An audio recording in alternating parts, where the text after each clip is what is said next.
Going back to Honolulu just to get that Maui Wowie. Oy! Tapos na ang sayaw ko. Alsin na ninyo yung payong. Ito po ang inyong abal lingkod, Congressman Manik Manaog from the Lakas Tama Party at your self-service. Mga kabayan, ayan, kita naman ninyo. Kaya lang naman ako nabili ng mamahaling kotse ay dahil sa payong kasama yun eh.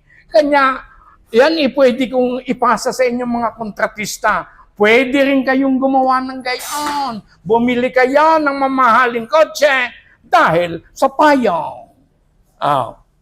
Mga kabayan, laging naulan, kaya kailangan ninyo ng payong. Aba, palpak ang flood control ay di payong na laang.